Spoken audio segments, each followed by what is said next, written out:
في التاريخ وأول من تحالف مع الشيطان وتعلم منه السحر والشعوذة. أول واحد أعلن الألوهية وذكر اسمه في القرآن من ضمن الأربعة اللي اسمهم ذكروا في القرآن. أول واحد تحالف مع الشيطان وبدأ إن هو يتنمرد أو ينقلب على الشيطان حليفه، وبدأ إن هو ينقلب على أبوه ويتنمرد على أبوه، وقتل أبوه فعلا عشان يمسك الملك ويكون هو الملك والإله زي ما كان بيقول على نفسه. مين هو ده؟ تعالوا مع بعض نعرف كلنا مين هو زاهاك اللي اتحالف مع الشيطان وقتل أبوه عشان يوصل للملك. تعالوا مع بعض نتابع في الفيديو ونعرف قصة زاهاك الإله اللي كان مسمي نفسه إله، حصل له إيه وإيه اللي حصل معاه بعد كده. بسم الله والصلاة والسلام على سيدنا محمد سيد الخلق أجمعين. اللهم صل وسلم وزد وبارك على سيدنا محمد وعلى آله وصحبه وسلم تسليما كثيرا. تعالوا مع بعض نعرف مين هو أول واحد أو أول ساحر في التاريخ واشتهر بالسحر والشعوذة، واشتهر في العصر بتاعه كتير من السحرة ومشعوذين. تعالوا مع بعض نعرف مين هو أول واحد اتحالف مع الشيطان واتنمرض على الشيطان بعد كده، وبالعكس تفوق على الشيطان في سحره وجبروته. تعالوا مع بعض كنا نعرف مين هو أول واحد حط التاج على راسه وأعلن نفسه ملك أو إله وادعى الألوهية.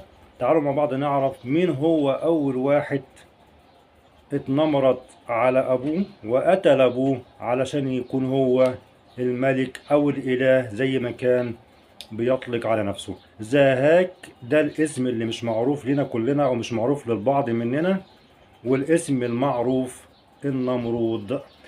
ولد النمرود في بابل بالعراق سنة 2500 قبل الميلاد، واشتهر بالظلم بتاعه والاستبداد اللي تعدى ظلم واستبداد فرعون. ربنا سبحانه وتعالى أرسل في عصر النمرود سيدنا إبراهيم نبي الله إبراهيم علشان يدعو إلى عبادة المولى سبحانه وتعالى وعبادة الله الواحد القهار. النمرود لما عرف إن سيدنا إبراهيم أو في نبي اسمه إبراهيم ربنا سبحانه وتعالى أرسله، طلب إن هو يقابل سيدنا إبراهيم. وبالفعل سيدنا إبراهيم راح للنمرود وقابله، والنمرود بجبروته قابل إبراهيم وقال له أنت بتعبد مين؟ قال له أنا بعبد إلهي الواحد القهار الخالق سبحانه وتعالى الذي يحيي ويميت. فالنمرود طبعا ما عجبوش الكلام، قال له أنا أحيي وأميت. وجاب اتنين فعلا من الناس اللي هم الرعاة اللي معاه في الشعب، ماشي حطوهم قدام منه، قتل واحد وساب التاني ما قتلوش. قال له انا احيي واميت، قتلت ده وموتته وسبت ده، سبت ده يعيش واديته الحياة علشان يعيش، فانا اديني اهو بحيي واميت زي الاله بتاعك او زي اللي انت بتعبده. سيدنا ابراهيم قال له ربنا سبحانه وتعالى يأتي بالشمس من المشرق فأتي بها من المغرب فبهت الذي كفر. فالنمرود طبعا وقف مكانه عاجز، ما عرفش يرد او ما عرفش يجاوب على سيدنا ابراهيم. بالعكس ده اعلن التحدي والحرب على سيدنا ابراهيم، وبدأ ان هو اعد جيش فعلا عظيم جدا وراح علشان يقضي على ابراهيم وعلى كل من تبع سيدنا ابراهيم في عبادة الله الواحد القهار. طبعا جيش سيدنا ابراهيم لما شاف جيش النمرود اللي يفوقه عدد كبير جدا جدا اكتر من جيش سيدنا ابراهيم، جيش سيدنا ابراهيم خافوا او حصل عندهم نوع من الرعب. فربنا سبحانه وتعالى ارسل من يعين جيش سيدنا ابراهيم في القضاء على النمرود وعلى اتباع النمرود.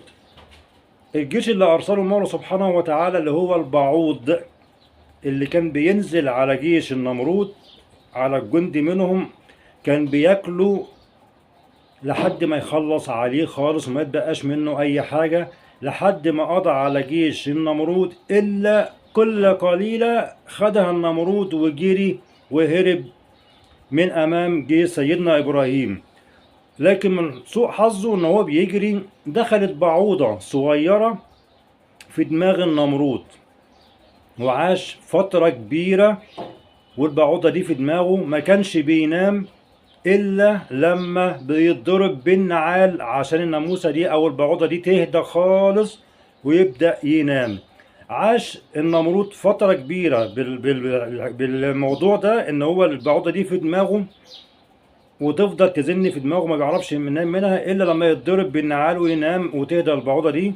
لحد ما جه في مرة من المرات ضرب نفسه هو ضربة جامدة قسمت دماغه نصين، ومات النمرود بسبب ضرب النعال وبسبب بعوضة اللي خرجت من دماغه في الوقت ده وكان حجمها صغير جدا. دي قصة النمرود بإيجاز بسيط جدا عشان نعرفها كلنا مع بعض ونوصلها لبعض، عشان نعرف إن مهما الإنسان عاش ومهما الإنسان تجبر عمره ما يتجبر على المولى سبحانه وتعالى. يا ريت نكون استفدنا من قصة. أشوفكم إن شاء الله في فيديو جديد. السلام عليكم ورحمة الله وبركاته.